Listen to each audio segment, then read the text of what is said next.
So today I'm going to be talking about the Emperor of Gladness. I'm not going to beat around the bush today, we're just going to jump straight into a little bit of themage. This novel is looking at care, dependency, and the weight of time. We have alienation and a sort of survival in a state of limbo. We've got some sprinklings of memory and loss. And finally, I'd say the novel is examining this sort of like economic precarity of its characters and a kind of dignity that comes with having money.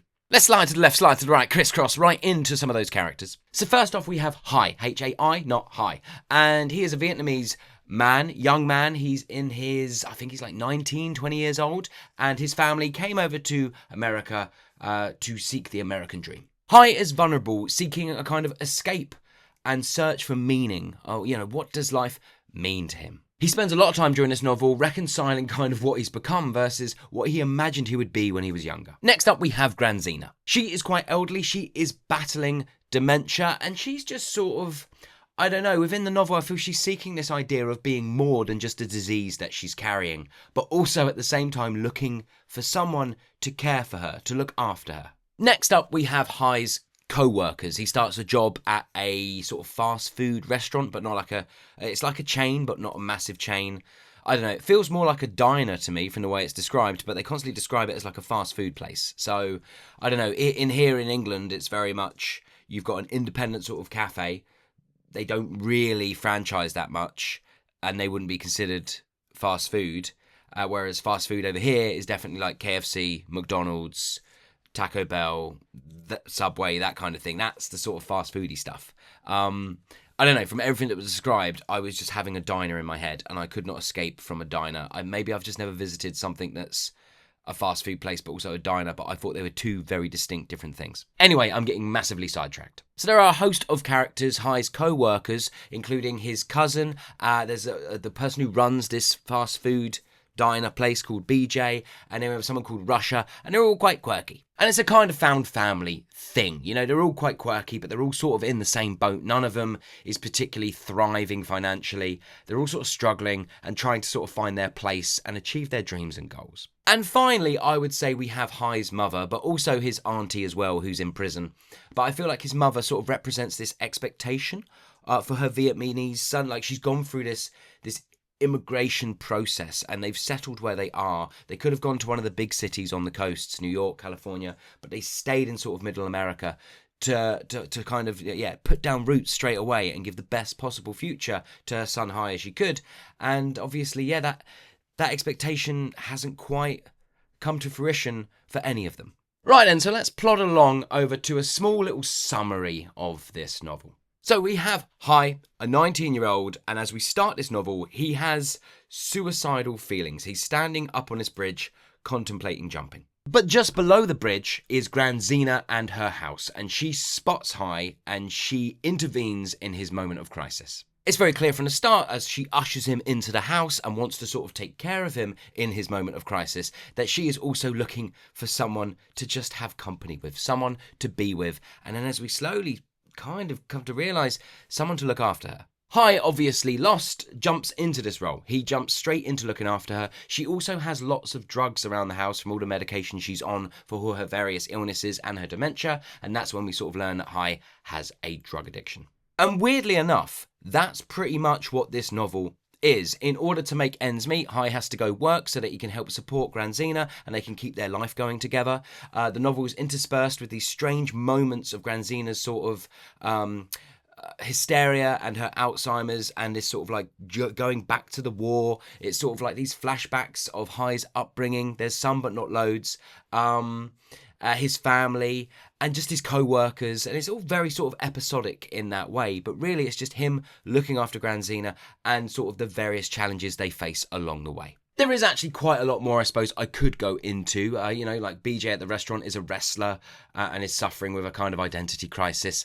We also have like his cousin who is autistic and is having to sort of deal with the loss of his father, or his father's disappeared kind of thing. And his mother is in prison and they're trying to get the money together to get her out of prison as well.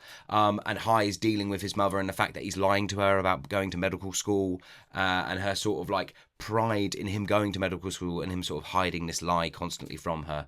So there's like a lot going on, but kind of like plot-wise, it's just he looks after Grazina, he goes to work, we meet his family and friends, they get up to a few things, and then there's a kind of crisis moment when Grazina's son sort of wants to take her and put her in a home, and Hyde doesn't want that to happen. That's this novel. So what did I like and what didn't I like? What I liked. I thought the concept was kind of strong. I thought it was a kind of strong concept. I didn't like this book at all, by the way. So this is me like scratching at stuff that I liked. I thought the concept was fun. Like the reason I read this is because I was looking for something that I thought was going to be quite heartwarming and quite fun and have a bit of heart, but also, I love sort of found family stories. I love co-workers coming together. They're all from different backgrounds, but they're forced to work with each other, but they kind of find... I was just up for something that was kind of... I've seen this done 1,000 times before, but let's go for it. And I thought the sort of old lady with Alzheimer's thing, and that was a nice little add-on. Again, it didn't feel too original, but it drew me in to read it. And I think this was also part of like Oprah Winfrey's book club, so I was like, it must have some merits. So yeah, the idea was good enough to draw me in. That's a positive I'm pulling from it. There is a commentary on sort of labour, minimum wage, poverty that is taking place, and addiction is kind of taking place in the background of this novel. It hints at it. Well, I say hints at it. Sometimes it's just thrown right in your face in a really bad way, but it's there.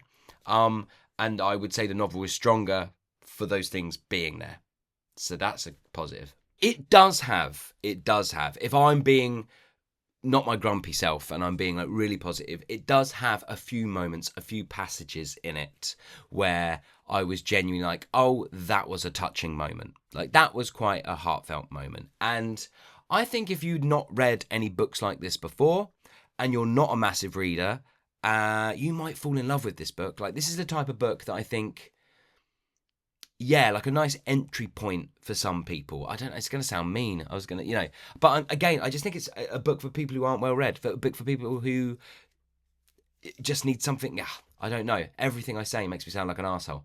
But either way, there's a merit in this, in that I think if you were to give this to someone who never reads, this might be a nice entry point for them into this style of writing and this style of storytelling.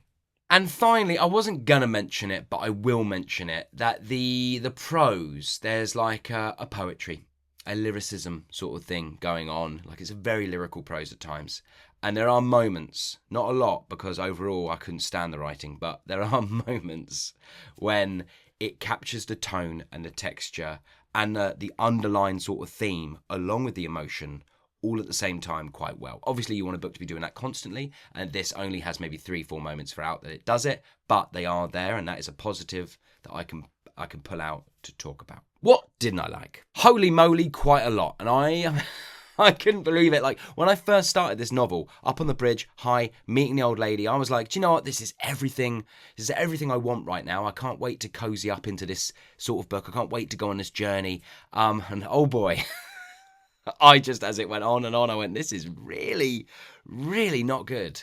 Okay, so first off, something I didn't like, just a complete emotional disconnect, like an absolute emotional disconnect. I did not care about anyone in this book, and that's even the old lady with Alzheimer's. I didn't give a shit about her either. Everything was surface level. Everything was just, there was no depth and no richness to any of the characters. It just felt like someone being like, I need to write some quirky characters, and that's all I'm going to do. I'm just going to give them some quirks, but I'm not going to give them any kind of real heart. And it's just embarrassing, really. Embarrassing. Oprah should be ashamed that she put this on her book club thing. It's really embarrassing. Next thing I really hated about this book is just it is so imbalanced between this want for there to be a poetry, a kind of lyricism, a kind of lyrical nature to the kind of everything that's being described, and then sort of smashing against at times this sort of naturalism that's baked into the story itself. And you're going, where am I? What are you doing? Like, you can't just be like, blah, blah, blah, and then I'm going to throw loads of kind of like lyricism at it, boom, boom, boom, poetry, and then it's just, nah. The next thing is like proper loose plot threads. Like there is so much, like Hyde's addiction, different things. There is so much in this novel that that it alludes to and actually takes the time to really talk to you about, and then just doesn't give a fuck at the end. Just does not care. Like, the loose and forgotten plot threads is insane. It's, yeah. I was like, but we're going to find out about that. Like, we're going to get some resolution on that. Nah, I'm just going to waste your time. And finally, the final thing I didn't like, and this is, I'm sounding so mean in this one. I think, have I been doing nothing but meme reviews recently? I hope I read something really good soon. Because it doesn't bring me pleasure to talk this way. A little bit. So, okay, this book feels like the writer is going, this is an ambitious, complex, and it's going to have you in tears, and it feels like the writer is aiming for that, rather than just being true to writing the story and allowing that just be the effects that it has on the reader. It just feels like it's trying to be ambitious, and it is collapsing under the lack of the writer's ability to sustain anything.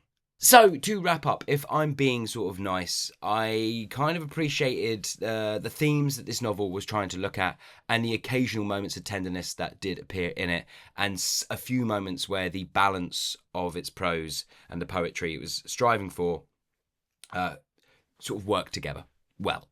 But other than that, I really hated this one. I thought it was rubbish. Absolute pants. I'm going to give it 1 star out of 5.